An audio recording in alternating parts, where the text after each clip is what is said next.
Good morning all of you. कैसे हैं आप सब लोग? होप आप सब लोग की प्रिपरेशन बहुत अच्छी चल रही होगी। अब सिर्फ 10 दिन ही बचे हैं IBPS PO प्रीलिम्स आने में एंड अप्रॉक्स 11 to 12 days बचे हैं IBPS क्लर्क 2021 आने में। जैसे कि आप सब लोग बोल रहे थे, इंग्लिश सेशन में जो वोकैब का सेक्शन है वो सबसे ज़्यादा ट्रबल करता है सारे स्टूडेंट्स के लिए। तो इसलिए मैं आप सब लोगों के लिए IBPS PO प्रीलिम्स से पहले 10 वीडियोस लेकर आऊँगा वोकैब सेशन की, जिसमें मैं मोस्ट इम्पॉर्टेंट वोकैबलरी पढ़ाऊँगा। आप मैक्सिमम बस इतनी ही वोकैबलरी कर लीजिए और मैं आपको गारंटी देता हूँ कि आपका 80 to 90% पेपर इतनी वोकैब से हो जाएगा। चलिए अब स्टार्ट करते हैं। सबसे पहला वर्ड है सेलेसियस। सेलेसियस मीन्स होता है करप्ट या फिर प्रोमिसियस। प्रोमिसियस वो लोग होते हैं जो प्रॉमिस करके तोड़ देते हैं। दूसरा वर्ड है वाइस। वाइस मीन्स होता है जुडिशियस। जुडिशियस आपको आप याद कर सकते हैं जज से, क्योंकि जज वाइस होना चाहिए तभी वो डिसीजन ले सकता है फर्म। दूसरा सैगैसियस।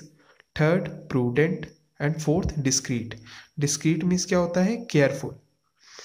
थर्ड है आपका होलसम। होलसम ग्रीन होता है। होलसम मीन्स हेल्दी या फिर favourable condition. Obscene. Obscene means होता है इंडिसेंट। फिर आपका फिफ्थ वर्ड है रेप्रिकर्शन। रेप्रिकर्शन मीन्स होता है रिजल्ट।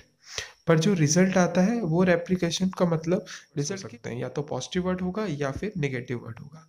अब इसमें जो रेप्लिकेशन है वो नेगेटिव वर्ड के लिए आता है।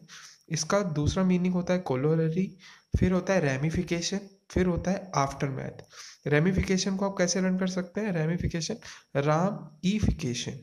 राम भगवान से आप याद कर सकते हैं, राम भगवान थे हमारे। अब दूसरा है आपका आफ्टर मैथ्स। मैथ्स के बाद सबको डर लगता है, तो आफ्टर मैथ्स। फिर है आपका फॉल आउट। उसके बाद है आपका रेजिस्टेंस। रेजिस्टेंस का मतलब होता है ऑपोजिशन। उसके बाद है पेन्यूरी। पेन्यूरी का मतलब होता है पोवर्टी। पेनी से आप समझ सकते हैं, पेनी मीन्स क्या होता है? सिक्का। पेन्यूरी का मतलब होता है पोवर्टी। पोवर्टी मतलब इम्प्रोजमेंट या फिर डेस्टिट्यूशन या प्राइवेशन या फिर इंडिजेंट। आप इन 5 वर्ड को रिवाइज कर लीजिएगा। इसके बाद है विग्योर। विग्योर मीन्स होता है उत्साही या फिर इंथुसियाज्म। उसके बाद है ए पॉलिटिकल। ऐसा बंदा जिसको पॉलिटिक्स में कोई इंटरेस्ट नहीं है, ना ही पॉजिटिव ना ही नेगेटिव। उसके बाद पैथेटिक। पैथेटिक मीन्स क्या होता है? फीलिंग्स। ऐसे लोग जिनको दूसरों के दुख और सुख किसी से भी कोई भी मतलब नहीं होता है, उसको पैथेटिक बोलते हैं। अब उसके बाद है कॉन्डोर। कॉन्डोर का मतलब ये होता है बोल्ड। मतलब ऐसे लोग जो बोल्ड होते हैं, जो बोल्ड होते हैं वो स्ट्रेट फॉरवर्ड भी होते हैं, वो ऑनेस्ट भी होते हैं, वो अपराइट होते हैं, सिंसियर होते हैं और स्क्रूपलस होते हैं। उसके बाद है इंटीमेसी। इंटीमेसी मीन्स होता है क्लोजनेस। उसके बाद है ओपननेस। ओपननेस कौन से लोग होते हैं? जो ऑनेस्ट लोग होते हैं, जो स्ट्रेट फॉरवर्ड लोग होते हैं, जिनके अंदर इंटीग्रिटी होती है, जो रैटिट्यूड लोग होते हैं। उसके बाद है बैशफुल। बैशफुल कौन लोग होते हैं? साई पर्सन को बैशफुल बोलते हैं, क्वाय को बैशफुल बोलते हैं, जिनके पास सीपिश नेचर जिनका होता है, भेड़ की तरह जो चलते हैं, या फिर जो डिफिडेंट होते हैं या फिर स्किटिफेंट होते हैं। उसके बाद है हॉटी। हॉटी मतलब होता है आपका एरोगेंट। ऐसे लोग जो एरोगेंट होते हैं। या फिर हम लोग बोल सकते हैं फर्शियस। जैसे भी इसको आप वर्ड को याद कर सकते हैं, जैसे कोई फर्स्ट आता है तो उसके अंदर बहुत ज़्यादा एरोगेंस आ जाता है। उसके बाद हम लोग लर्न कर सकते हैं वैनिटी या फिर ऑफिशियस। मतलब आप एग्जाम्पल इसका ऑफिशियस का ले सकते हैं। ऑफिस में जो अपने आप को ही सबको समझता है तो वो एरोगेंट ही होता है बंदा, उसको हॉटली बोलते हैं। फिर इम्पर्शियस। उसके बाद है डिस्क्रीट। DISCREET। डिस्क्रीट मीन्स होता है केयरफुल।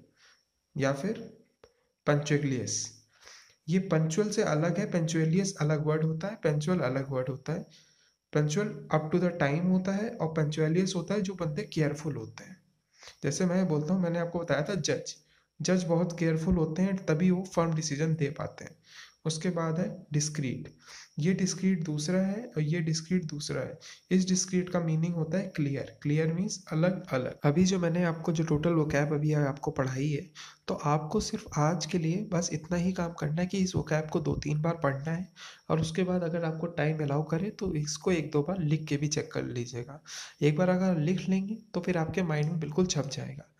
मैं ऐसे ही आपको 5 to 10 वीडियोस दूंगा, जिसमें एवरी वीडियो में आपको 20 to 25 मीनिंग्स मिलेंगी और उसके इम्पॉर्टेंट सिनोनिम्स या फिर एंटोनिम्स मिलेंगे।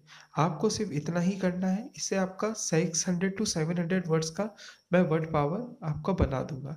आप बस इतना कर लीजिए और आपका IBPS PO और क्लियर में कोई भी प्रॉब्लम नहीं आएगी किसी भी क्वेश्चन को सॉल्व करने की। इसकी मैं गारंटी देता हूँ आपको। मैंने बहुत मेहनत की है आप लोगों के लिए, अलग अलग जगहों से जो मोस्ट इम्पॉर्टेंट बैंकिंग एग्ज़ाम में जो वर्ड्स आते हैं उनको ढूंढने में। आपको सिर्फ मेरी एक ही हेल्प करनी है, वो हेल्प है प्लीज़ इस वीडियो को ज़्यादा से ज़्यादा शेयर कीजिए, लाइक कीजिए इस वीडियो को, और प्लीज़ मेरे चैनल को सब्सक्राइब कीजिए ताकि जो मेरी अगली वीडियो आए वो आपके पास सबसे पहले पहुंच सके। Thank you.